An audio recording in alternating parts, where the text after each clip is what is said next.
북미 기준 2020년 2월 7일 개봉을 앞두고 최근 할리퀸 버즈 오브 프레이의 두 번째 트레일러가 공개되었습니다. 조커와의 이별을 계기로 스스로의 삶에 집중할 수 있는 기회가 생긴 할리퀸. 그녀는 솔로 천국 응원하기 딱 좋은 완벽한 의상을 걸치고 오른쪽 팔에 조커를 상징했던 J를 이너로 바꾸어 창의적으로 솔로임을 시전하게 됩니다. 그렇게 고담에서 새로운 인생을 시작하려 하지만 다이아몬드와 관련해 블랙 마스크와 엮이게 되면서 갈등이 일어나고 할리퀸 중심으로 팀을 꾸려 그들과 맞서게 되는데요. 영화 버즈 오브 프레이는 할리퀸의 황홀한 해방을 포함하고 있으며 새롭게 등장하는 4명의 캐릭터들이 있습니다. 카나리 크라이라는 고음파 공격을 할 수 있는 블랙 카나리, 호크아이 못지않은 만렙 석궁 스킬을 보유한 헌트리스, 부패한 경찰 조직의 환멸을 느끼는 고담시 형사 르네 몬토야, 그리고 암살자 아빠와 무술가 엄마 사이에서 태어난 카산드라 케인. 그들과 할리퀸의 케미가 기대가 되는데요. 사실 버즈 오브 프레이는 DC 코믹스에선 전원 여성으로 구성된 슈퍼히어로 팀으로 소개되고 있습니다. 하지만 이 영화의 시나리오 작가인 크리스티나 호드스는 버즈 오브 프레이에 할리퀸이 소속되는 것은 아니다라고 했습니다. 영화 속 사건을 계기로 힘을 합치긴 하지만 확실하게 팀으로 소속되는 것은 아니다라는 뜻이 되는데요. 그럼 이 영화의 흥행 여부에 따라 버즈 오브 프레이와는 별개로 독자적 할리퀸 중심인 솔로 무비가 더 제작되거나 또 다른 팀이 합류하여 이야기를 펼쳐갈 가능성도 열려있는 것입니다. 이제 등장하는 캐릭터들에 대해 알아볼까요? 블랙 카나리. 코믹스에서는 금발 여성으로 나오지만 영화에서는 진한 피부의 흑발 여성이 아프리카계 미국인 저니 스몰렛이 맡게 되었는데요. 코믹스에서 블랙 카나리는 망사 스타킹에 해적 부츠를 신고 레더 자켓을 걸친 모습으로 카나리 크라이라는 음파 공격 초능력을 사용합니다. 근거리에서 카나리 크라이 고음 충격파를 최대치로 맞게 되면 끔찍하게 죽는다고 합니다. 하지만 소리를 낼 수 없는 상황에서는 무용지물이라는 것이 단점이죠. 단순히 음파 공격 말고도 변장, 연기에 능숙하고 날아오는 화살을 파괴할 정도의 반사신경을 가지고 있다고 합니다. 헐트리스는 석궁을 이용하는 터프한 슈퍼히어로입니다. 마피아 조직 두목인 아빠와 엄마는 암살자들에게 살해당했으며 이후 범죄자들을 철저하게 증오하게 됩니다. 낮에는 평범한 교사며 밤에는 히어로가 되는 인물이죠. 목적을 위해서는 수단과 방법을 가리지 않는 과격한 헐트리스는 초능력이 없는 평범한 인간이지만 손꼽히는 무술가입니다. 자동차와 오토바이를 능숙하게 운전하는 베스트 드라이버이기도 하죠. DC 코믹스 멀티버스식의 평행세계에서는 배트맨의 조력자이자 2대 배트걸로 활동했다는 내용 또는 배트맨과 캐트우먼의 딸이라는 설정들이 포함되어 있는데요. 이에 관련된 내용은 다소 복잡하고 내용이 많아서 다음에 기회가 되면 꼭 다시 다뤄보도록 하겠습니다. 르네 몬토야. 고담시의 경찰 출신인 르네 몬토야는 배트맨 시리즈에 주로 등장하는 조커 다음으로 슈퍼빌런인 투페이스와 관련이 있는데요.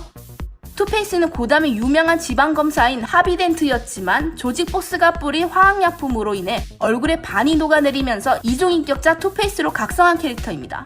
투페이스는 르네 몬토야를 마음에 두고 구애를 했지만 거절당하자 레즈비언이라고 폭로하며 살인 누명까지 씌우게 됩니다. 누명이 풀려 복직을 한 후에도 부패한 경찰 조직 문제로 환멸을 느꼈던 르네 몬토야는 사표를 내기에 이르는데요. 이후 캐스천이라는 이름으로 히어로 활동을 하기도 했습니다. 그리고 르네 몬토야는 이미 크리스토퍼 놀란 감독의 다크나이트에서도 여형사로 잠시 등장했었다죠. 카산드라 케인. DC 코믹스 속 카산드라 케인은 뛰어난 암살자 데이비드 케인과 최강 무술가 레이디 시바의 딸입니다. 배트맨과 1대1로 싸울 수 있는 유일한 인물이라고 DC 코믹스에서 소개되었는데요. 아빠인 데이비드 케인은 7살도 안 된 딸 카산드라 케인에게 강도 높은 훈련을 지속해왔으며 그 결과 카산드라 케인은 상대의 미세한 근육 움직임만 보고도 다음 행동을 예측할 수 있을 정도로 민첩하고 반사신경이 뛰어나다고 합니다. 단지 귀여운 단발머리 꼬마 아가씨처럼 보이지만 어마어마한 무술가였던 거죠. 하지만 DC 코믹스 속의 카산드라 케인과 영화 속 카산드라 케인은 차이가 있습니다. 영화 속 카산드라 케인은 고아로 설정되어 있으며 할리퀸과 다른 히어로들로부터 구해진다는 설정에 맞춰 DC 코믹스와는 다른 그림이 그려질 것으로 보고 있습니다. 그녀의 능력에 관련해 아직 예고편으로 정확히 공개되지 않아 베일에 쌓여있는 인물이기도 하죠. 메인 빌런 블랙 마스크와 그의 조력자 빅터 재즈. 아버지가 운영하던 회사를 물려받은 상류층 집안 출신의 블랙 마스크는 회사도 말아먹고 애인도 말아먹고 친구였던 배트맨의 도움으로 자존심까지도 말아먹게 되자 그 모든 것으로부터 발생한 증오로 만들어진 캐릭터입니다. 그런 그를 따르는 빅터 재즈는 사람을 죽일 때마다 몸에 상처를 새기는 사이코패스입니다.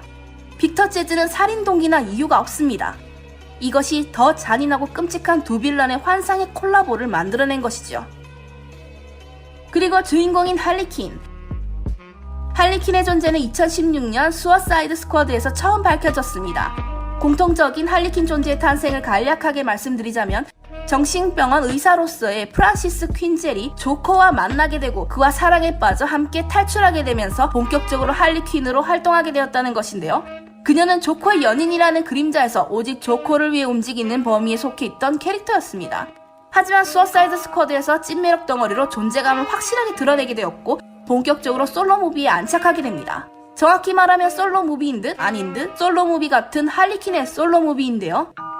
이번에 개봉한 조커처럼 정말 캐릭터의 삶과 가치관, 시선에서의 전개가 된다기보다는 할리퀸은 주연은 맞지만 버즈 오브 프레이라는 팀으로 새로운 캐릭터 등장과 함께 이야기가 전개되기 때문입니다.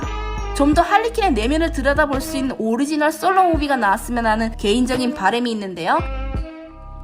걸크러쉬 끝판왕이자 자신을 희생하는 엄청난 사랑꾼인 할리퀸의 또 다른 면모를 좀 더 깊숙이 보고 싶은 건 저의 욕심인 걸까요?